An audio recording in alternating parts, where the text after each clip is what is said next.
This is the Biz News Podcast, one-on-one conversations with experts in business and personal development. For some leaders, arriving at work leaves them feeling that something is, a bit off. Could it be the culture? And not something that's been growing for months in the break room's fridge, but more like the essence of the organization. According to our guest, many leaders just don't know if their organization's culture is helping or hindering achievement of goals. Laura Hamill is our guest in this episode of Bizgnus Interviews. Talk about company cultures, but is that something that is kind of imposed by a consultant, brought in by the founder, or what? Wow. That's a good question.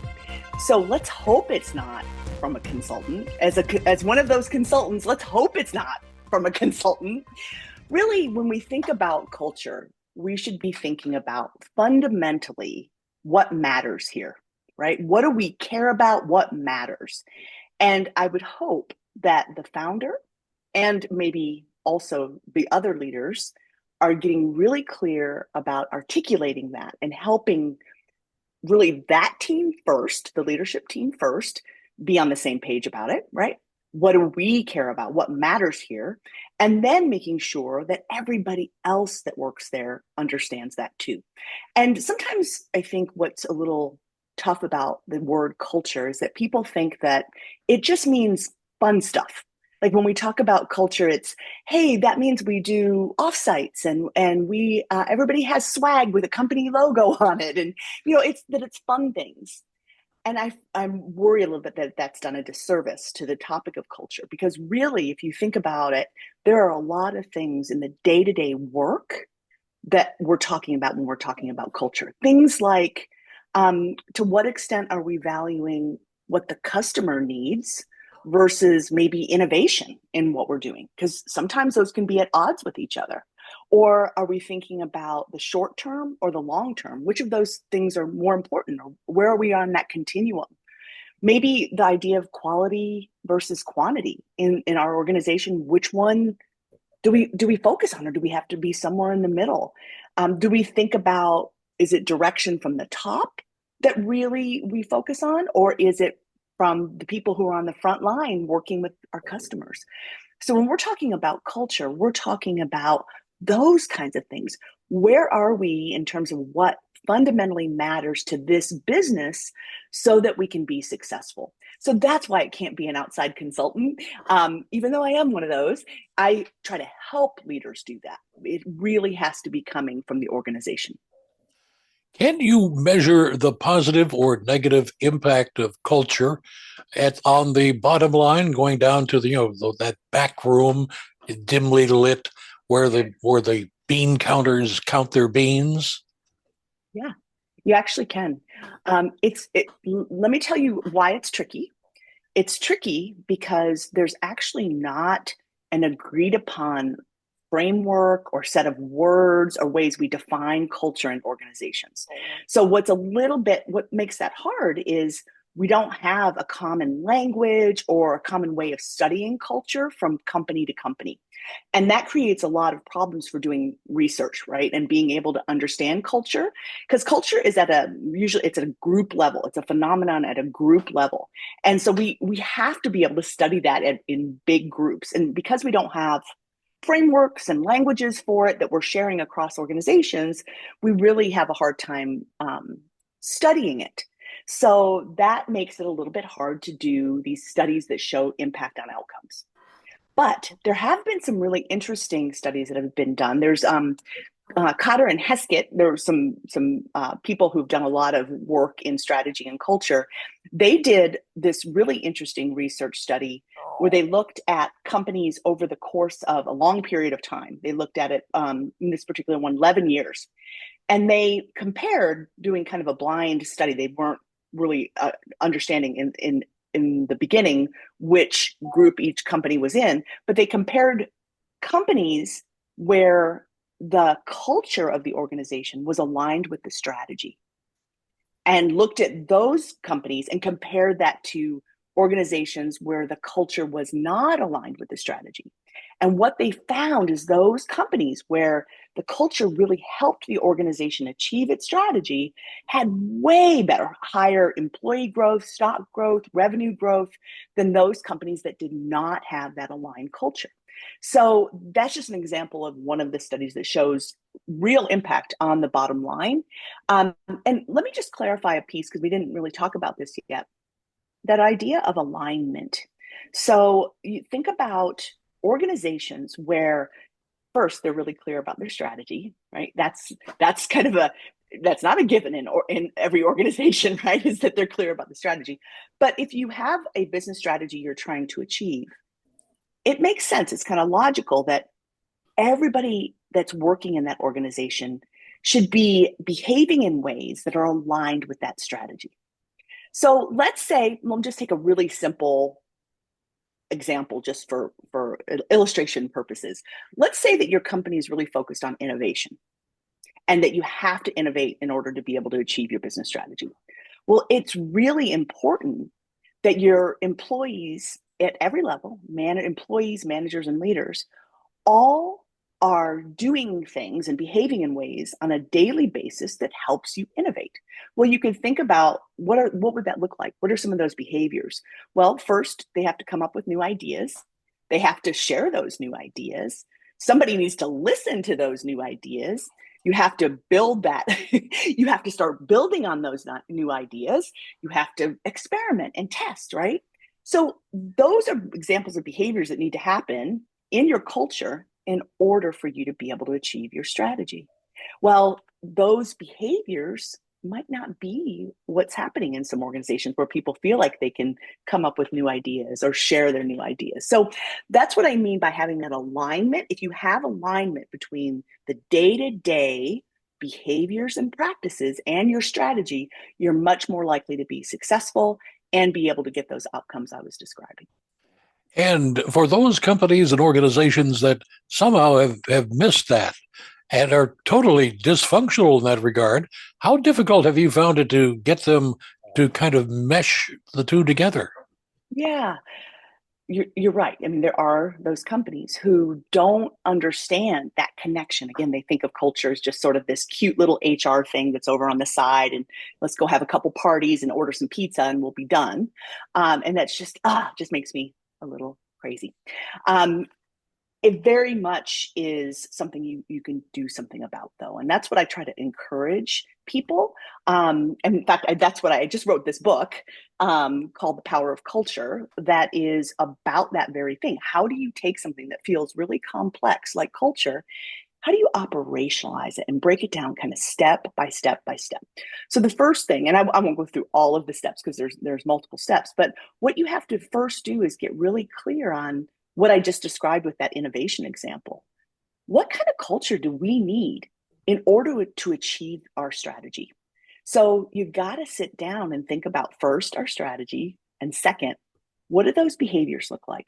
What do those practices look like? What might we need to change about some of our systems? Maybe who we hire, how we onboard people, how we think about performance management, or there's lots of other systems that might need to change too. So we have to get clear around what that needs to look like. So I call that creating a culture vision. You have to have a vision for where you need to go. And then you need to start making it real. You have to start behavioralizing that, showing everybody, employees, managers, and leaders, what does that need to look like? What do we need to be doing differently? And then start educating and communicating and building it into really every aspect of the business. And so there's a lot to that, right? It takes time. It's not something that you do in one quarter, or it's not just like a project. It's a commitment, right? It's a real long-term commitment to say we want to have that alignment between what happens in the day-to-day work behind closed doors and what we're trying to achieve.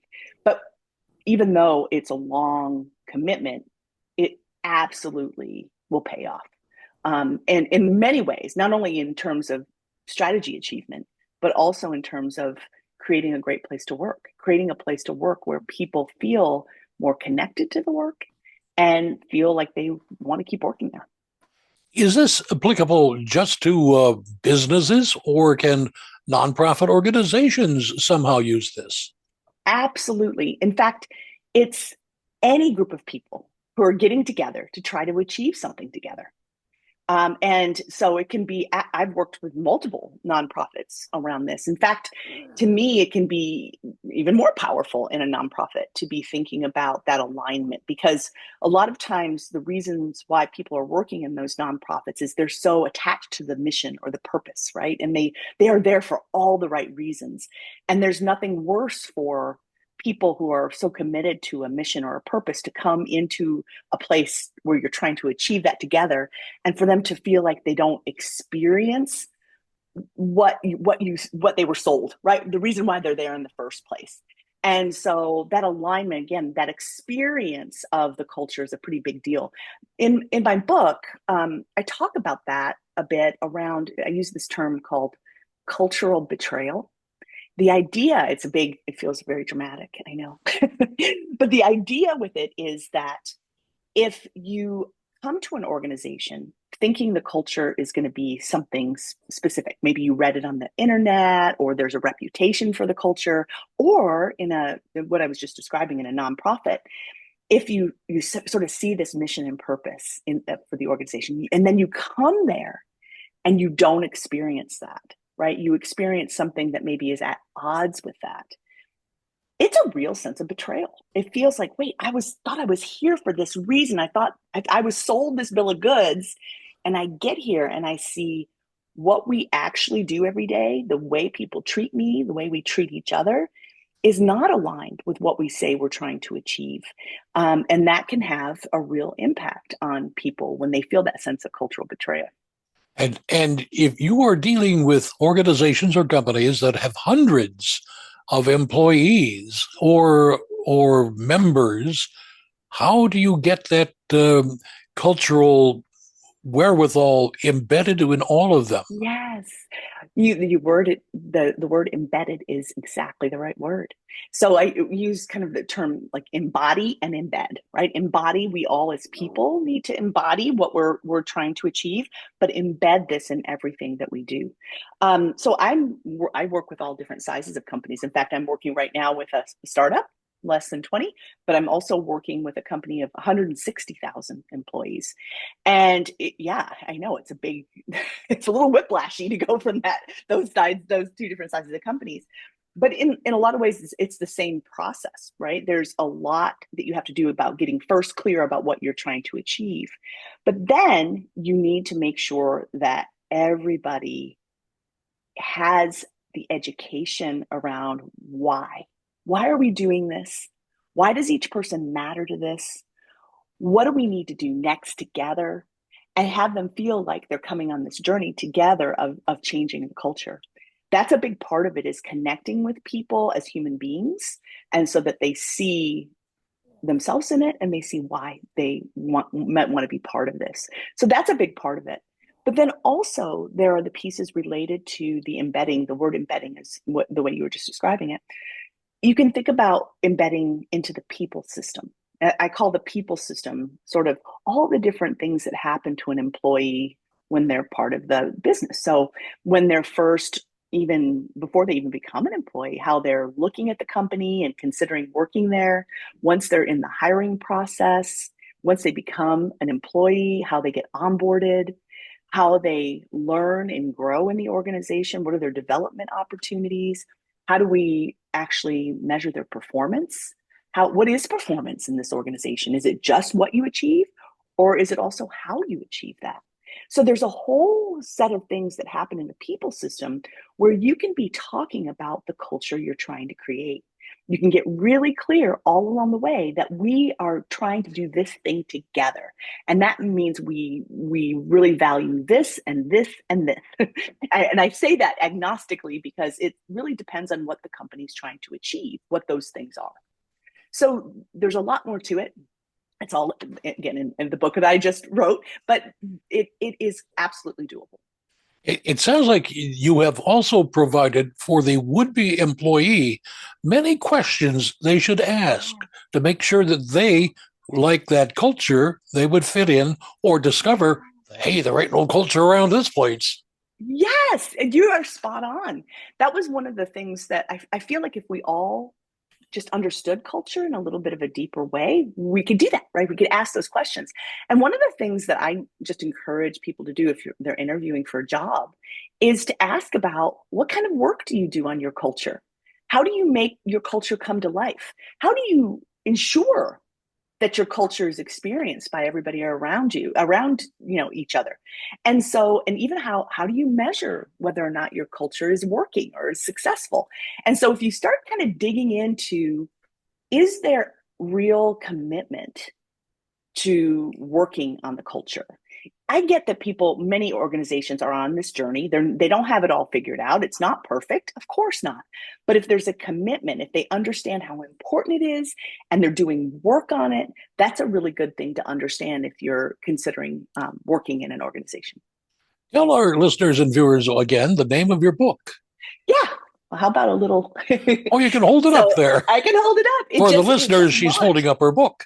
Yeah, that doesn't help them, right? It helps you. It's called The Power of Culture, and it's with The Economist. It's a business book series with The Economist. And I just launched it in the US yesterday. Was it launched in Europe earlier? Yes. If so, what's been the reaction then? So it's been good. I mean, the people that I've talked to about the reaction have said that it's so important for us to get clear about something that feels really complex. That's what I really wanted to do with this book, is try to make it accessible and in some ways sort of democratize the knowledge about culture so that everybody can understand it and we can make some more progress on it. Just like what you were just asking about, if somebody's interviewing and wants to know about culture, I wanted people to understand what it is in a way that they can talk about it and dig into it. And also, understand what to do about it, right? So that it doesn't feel undoable. Where can our listeners and viewers get more information? I suspect you might have a website. I do. Well, first, I should have mentioned that the book is on Amazon. It's on Barnes & Noble. It's in all the kind of the normal places that people tend to get books. It's also at local bookstores. I just did a local bookstore event last night, which was really awesome. So you can find my book there. But I also do have a website. So my website is called ParisPhoenixGroup.com. So Paris, the city, Phoenix, the city, group.com. And that is, people sometimes ask, do you have offices in Paris and Phoenix, which would be a really odd combination places to have offices? And I tell them, no, it's actually my kids' middle names. When I first started my business, I was really focusing on trying to have time to be a mom too and have a career. And so that's why I called it Paris Phoenix Group. Well, the kids probably enjoy that. They do very much. What would you like to add we haven't had a chance to talk about? Well, I think first, and it's been really fun talking with you, I think that I would really encourage organizations to dig into culture, to not just sort of dismiss it because it feels really hard or it feels, a lot of people think soft and squishy. It is so important. It matters so much to the success of your business. And I would encourage them to learn about it, to try to figure it out and take some of the first steps in trying to be intentional about the culture that you have.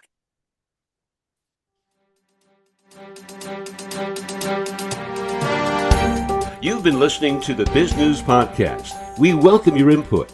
Send your email to editor@biznews.com. That's BIZGNUS.com. Thanks for listening.